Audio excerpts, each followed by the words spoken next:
દહેગામ ખાતે ગામ વેચનાર અને ખરીદનાર સામે ફરિયાદ નોંધાઈ છે। મામલો સામે આવી રહ્યો છે ગામ વેચવાનો અને ખરીદવાનો દહેગામ ખાતેથી। ત્યારે ગામ વેચનાર અને ખરીદનાર સામે ફરિયાદ દાખલ કરવામાં આવી છે। ગામ વેચવાના ગુનામાં 4 દિવસ બાદ આ ફરિયાદ નોંધાઈ છે। 7 શખ્સો સામે પોલીસ ફરિયાદ નોંધવામાં આવી છે સમગ્ર મામલે। ત્યારે દહેગામ રજિસ્ટ્રાર કચેરીને અંધારામાં રાખી આ વહીવટ કરવામાં આવ્યો છે તેવી પણ વિગતો મળી રહી છે। તો કૌભાંડ આચરનારને દસ્તાવેજમાં ખુલ્લી જમીન વર્ણવી છે। વિગતો દહેગામથી પ્રકાશમાં આવી રહી છે। 88 મકાનો હોવા છતાં દસ્તાવેજમાં આ વિગતો છુપાવવામાં આવી છે। તો ગામ વેચવાના ગુનામાં 4 દિવસ બાદ ફરિયાદ નોંધાઈ છે। તો આ મુદ્દે જ આપણી સાથે સંવાદદાતા અનિતા પરમાર લાઈવ જોડાઈ ચૂક્યા છે। જી અનિતા, દહેગામમાં ગામ વેચવું અને ખરીદવાનો મામલો પ્રકાશમાં આવી રહ્યો છે, જેમાં 4 દિવસ બાદ ફરિયાદ નોંધાઈ છે, શું કહેશો? જી ધર્મી, જો વાત કરવામાં આવે તો ગાંધીનગરમાં જૂનું પઢારિયા ગામ જે આવેલું છે તે બારોબાર વેચી નાખવાનો એક કિસ્સો સામે આવ્યો છે। જો વાત કરવામાં આવે તો ઘણીવાર આપણે એવું સાંભળ્યું છે કે કોઈની જમીન બારોબાર વેચી દેવામાં આવી, પરંતુ આ પહેલીવાર એવો કિસ્સો આપણે સાંભળવા મળ્યો છે જેમાં આખું ગામ જે છે તેનો સોદો થઈ ગયો છે।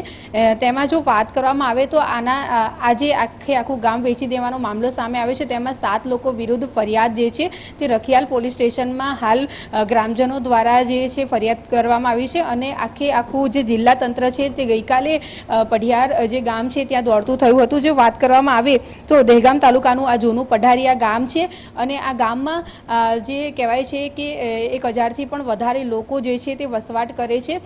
જો વાત કરવામાં આવે તો આ જે વિગતો સામે આવી છે એમાં 28 જેટલા મકાનો હોવા છતાં ખુલ્લી પડી રહેલી જમીન હોવાનું કહીને બારોબાર દસ્તાવેજ કરવામાં આવ્યા છે ને આખું ગામ જે છે તેને વેચી નાખવાનો આ કિસ્સો સામે આવ્યો છે। જો વાત કરવામાં આવે તો હાલ વિનોદ અને જયેન્દ્ર નામના 2 વ્યક્તિઓ જે છે તેમની LCB ને તપાસ સોંપવામાં આવી છે, તે લોકોની અટકાયત કરવામાં આવી છે અને 7 લોકોના નામ સામે આવ્યા છે। જો વાત કરવામાં આવે તો જે લોકોએ જૂનું પઢારિયા ગામ બારોબાર વેચી દીધું છે અને જે લોકોએ ખરીદ્યું છે તેમના નામની આપણે વાત કરવામાં આવે તો કાંતાબેન ભીખાજી ઝાલા કરીને એક બેન છે, સાથે કોકિલાબેન ભીખાજી ઝાલા, આ સાથે જો વાત કરવામાં આવે તો વિનોદકુમાર ભીખાજી ઝાલા અને પલીબેન ભીખાજી જસુભાઈ ઝાલા, આ સાથે જો વાત કરવામાં આવે તો નેહાબેન જસુભાઈ ઝાલા, આ સાથે બીજા એક બેન છે જેમની વાત કરવામાં આવે તો લાતી પ્લોટના શેરી 5 ગામના એક અલ્પેશભાઈ લાલજીભાઈ છે તેઓ, અને બીજા પણ 6 જેટલા લોકો, ટોટલ 7 લોકો જે છે એમાં 4 જેટલા તો બહેનો છે। આ બધા લોકોએ મળીને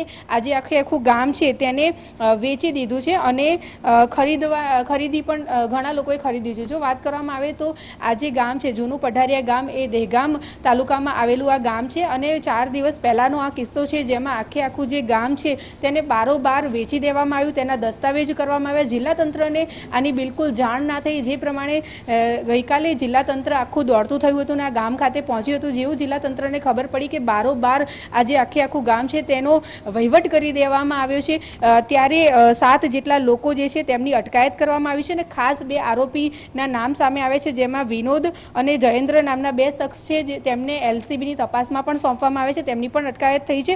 જો વાત કરવામાં આવે તો ગ્રામજનોએ જિલ્લા તંત્રને રજૂઆત કરી હતી કે અહીંયા આ જે ગામ છે એમાં 88 જેટલા મકાનો છે, તેમ છતાં ખુલ્લી જમીન છે એવું કહીને આખું આ જે કૌભાંડ છે તે આચરવામાં આવ્યું છે અને આખું ગામ જે છે તેનો સોદો કરી દેવામાં આવ્યો છે। ત્યારે જિલ્લા તંત્ર પણ હેરાન થઈ ગયું હતું કે આ પ્રમાણેની ઘટના પહેલીવાર સામે આવી છે। આખા ગામનો જે 7 લોકોએ સોદો કર્યો છે તે સાથે લોકોની જે કહેવાય છે રખિયાલ પોલીસ સ્ટેશન છે ત્યાં આગળ તેમની વિરુદ્ધ ફરિયાદ ગ્રામજનોએ કરી છે ને અત્યારે હાલ આગળની જે તપાસ જે છે તે પણ LCB દ્વારા કરવામાં આવી રહી છે।